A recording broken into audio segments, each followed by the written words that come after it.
ஹரே கிருஷ்ணா. ஓம் நமோ பகவத்தே வாசுதேவாய. ஹரே கிருஷ்ணா. ஸ்ரீமத் பகவத்கீதை அத்தியாயம் 3 கர்மயோகம். அதில் பதம் 11. தேவான் பாவயதனேனா தே தேவா பாவயந்து வாக பரஸ்பரம் பாவயந்தக ஸ்ரேயக பரம் அவாப்ஸ்யத. டிரான்ஸ்லேஷன்: யாகங்களால் தேவர்கள் மகிழ்ந்து உங்களை மகிழ்விப்பார்கள்.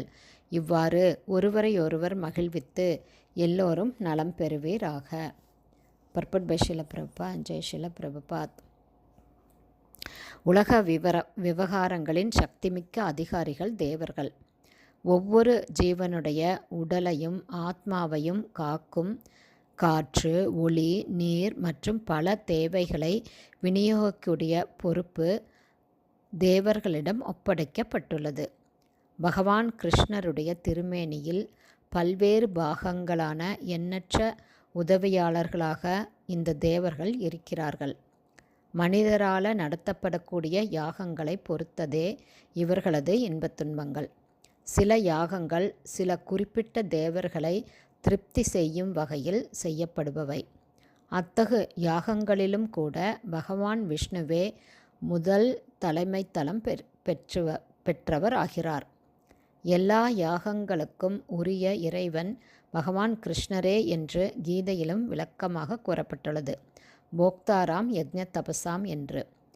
அதனால் எல்லா யாகங்களின் நோக்கமும் யக்ஞபதியின், அதாவது பகவான் விஷ்ணுவின் திருப்தியே ஆகும். இப்படிப்பட்ட யாகங்கள் முறையாக நடத்தப்பட்டால் வெவ்வேறு துறைக்குரிய தேவர்கள் எல்லோருமே மகிழ்வடைந்து இயற்கையாக நமக்கு தேவைப்படும் எல்லாவற்றையும் தங்கு தடையில்லாமல் வழங்குவார்கள். மேலும் யாகங்களை நடத்துவதில் பௌதீக கட்டிலிருந்து இறுதியில் விடுதலை கொடுக்க கூடியவையான பல உப விளைவுகளும் இருக்கிறது. வேதங்களில் கூறியபடி யாகங்களை செய்வதால் எல்லா செயல்களும் தூய்மைப்படுத்தப்படுகிறது. எப்படி யாகங்களால் நாம் தூய்மைப்படுத்தப்படுறோம் அப்படிங்கிறத அடுத்த பதிவில் பார்க்கலாம். ஹரே கிருஷ்ணா.